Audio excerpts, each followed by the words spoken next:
Verstappen, un pilote décisif au pilotage chirurgical. Hamilton, non seulement talentueux, mais également chanceux. Bottas, tout le contraire de son équipier. Vous avez compris, on débriefe le Grand Prix 2021 d'Imola.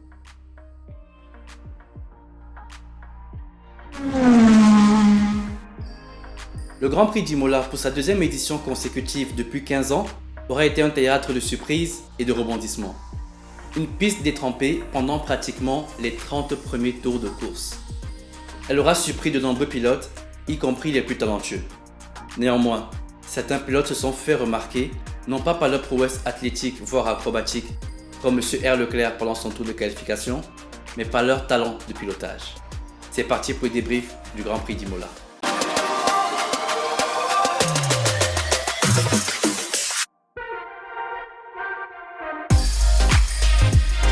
Finga Pilote. Une piste piégeuse qui en aura surpris plus d'un. Schumacher qui casse son aileron en essayant de chauffer ses pneus, comme Russell l'année dernière sur ce même circuit. Latifi qui perd le contrôle de l'arrière à Aki Minerali. Son retour en piste non contrôlé provoque un accident qui le mettra hors course. Il vient heurter Mazepin qui pour le coup est complètement innocent. Certes, il aurait pu freiner pour éviter le contact, mais l'erreur est totalement celle de Latifi. Hamilton qui se fait surprendre. Et oui, même un champion du monde peut se faire surprendre sur une piste mouillée par endroits. Il traverse le bac à gravier et casse son aileron en voulant faire pivoter sa voiture pour s'en sortir. On reviendra sur Lewis plus tard dans ce débrief, il y a des choses à dire. Je n'ai pas pu énumérer toutes les glissades qui ont eu lieu durant le Grand Prix, car il y en a eu pas mal. Et pour tous ceux qui les ont comptées, je vous invite à nous les rappeler en commentaire. Néanmoins, cet acte 1 démontre l'état d'adhérence précaire auquel les pilotes ont dû faire face et s'y accommoder. La frayeur de la course. Contrairement à l'année précédente, Bottas a du mal à nous montrer la quintessence de son pilotage au volant de la monoplace 2021. Il se classe 8e en qualification à 0,487 secondes de son équipier, soit 4 dixièmes de seconde de différence. Ça paraît tellement peu dans la vie de tous les jours, qui s'amuse à marcher en comptant les dixièmes de seconde. Personne. Mais en Formule 1, c'est énorme. Il s'agit d'un fossé entre Lewis Hamilton et Bottas au volant de la même monoplace. Durant la course, son rythme ne s'améliore pas. Bottas n'est pas convaincant et il peine à remonter. Si bien qu'il se retrouve à batailler avec une Williams. Une Mercedes qui bataille avec une Williams. En l'occurrence, George Russell. Il se bat donc pour la 9e place, mais également pour le baquet de la Mercedes. Tout le monde sait très bien que George Russell convoite ce baquet depuis bien longtemps, et même avant sa pige au volant de la monoplace de Lewis Hamilton au Grand Prix de Sakir en 2020.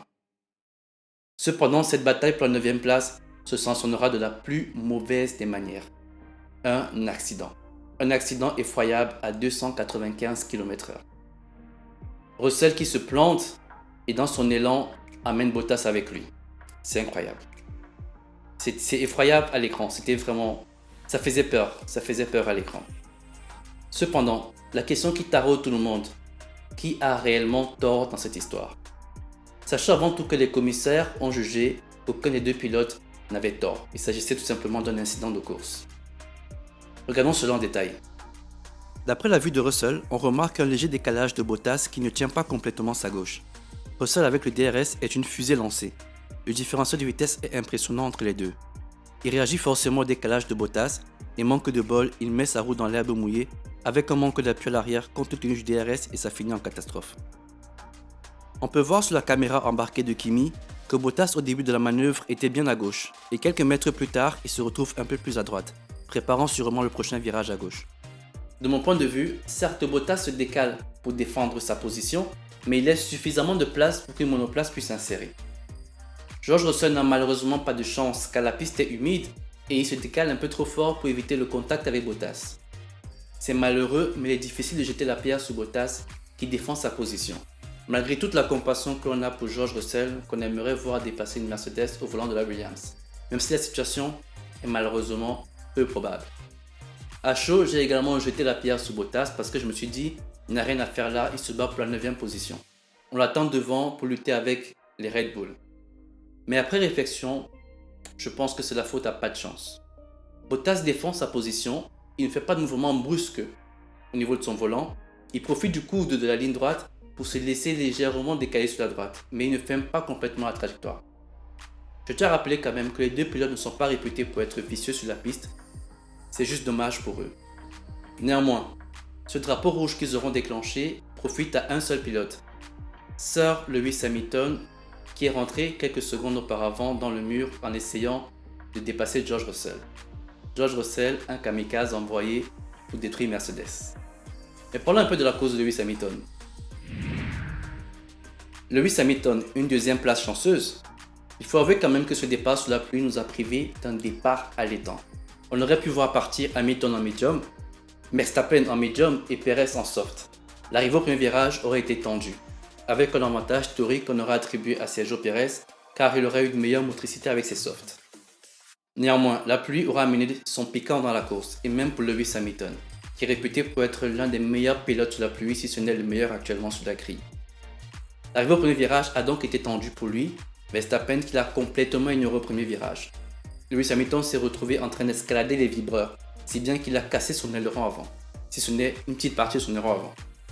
Il a donc perdu quelques points d'appui aérodynamique. Il a fallu quelques tours au pilote britannique pour comprendre comment fonctionne sa voiture, comment elle réagit avec cette perte d'appui aérodynamique.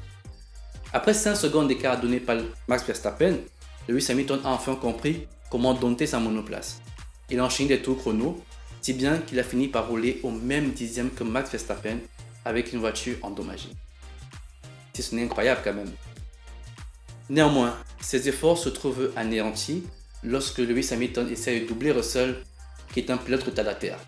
Il se fait surprendre par une piste séchante, qui n'est pas totalement sèche. Il tire tout droit dans les graviers et il casse son aileron en essayant d'en sortir. Le drapeau rouge donné plus tard par Russell, dont on a évoqué la situation tout à l'heure, lui permet de changer son aileron et de chuter uniquement à la 9e place.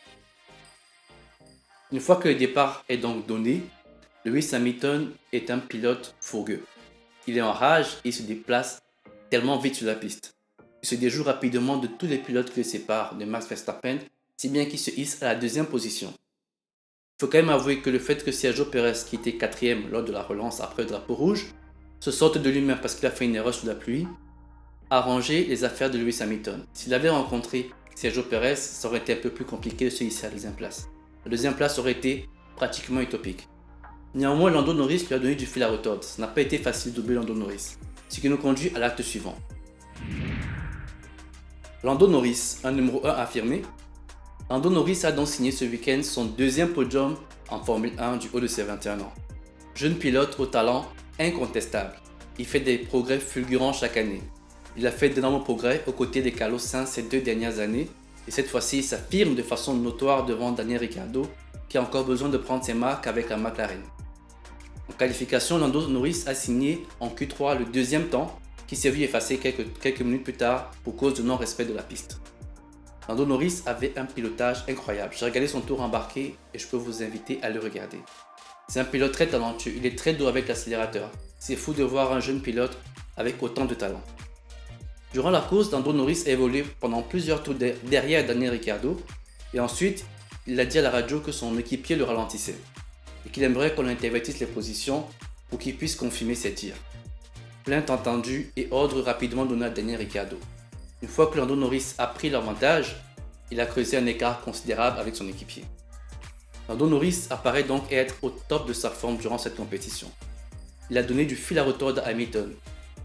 Mais ça reste à voir, Lando Norris était en soft et commençait déjà à avoir un rythme assez peinant avec ses pneus. Tandis que Lewis Hamilton était en médium. Évidemment, Lewis Hamilton avait énormément tapé dans ses médiums pour remonter jusqu'à la 2e position pour rencontrer Lando Norris. Donc on aurait bien voulu voir ces deux pilotes se battre avec des pneus équivalents. Le combat aurait peut-être été un peu plus intéressant.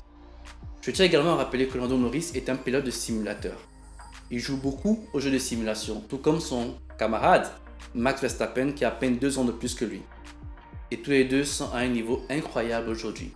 Peut-on croire que la simulation a une influence sur leur talent? Un Verstappen qui règne en maître. Premier de la course depuis la sortie du virage 1 jusqu'au drapeau à damier. Une course maîtrisée et un rythme impressionnant. À la sortie du virage 1, Verstappen a montré qu'il est là pour gagner et qu'il n'a pas peur de se battre jusqu'à la limite. La lutte est donc lancée. Un seul point d'écart entre les deux pilotes actuellement au championnat, avec une fébrile et faible avance pour Lewis Hamilton. Les amis, nous sommes arrivés à la conclusion de ce débrief. Le Grand Prix d'Imola ne nous aura pas déçus. Il nous aura tenus en haleine du début jusqu'à la fin. La pluie aura apporté son lot de surprises, mais également du piquant à la course. On déplore cependant un Tsunoda absent, presque inexistant pendant tout le week-end. Serait ce syndrome de la deuxième course. Également, Pierre Gasly a fait un choix assez osé en partant avec des pneus maxi pluie. Contrairement à toute la concurrence qui est partie en intermédiaire. Contrairement à la majorité de la concurrence qui est partie en intermédiaire. Les amis, dites-moi en commentaire, est-ce que vous pensez que Lewis Hamilton aurait rattrapé Max Verstappen à la régulière et l'aurait challengé avec le DRS?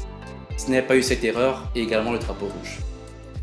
En attendant, on peut se consoler parce que le prochain Grand Prix arrive très vite à Portimao dans 2 semaines.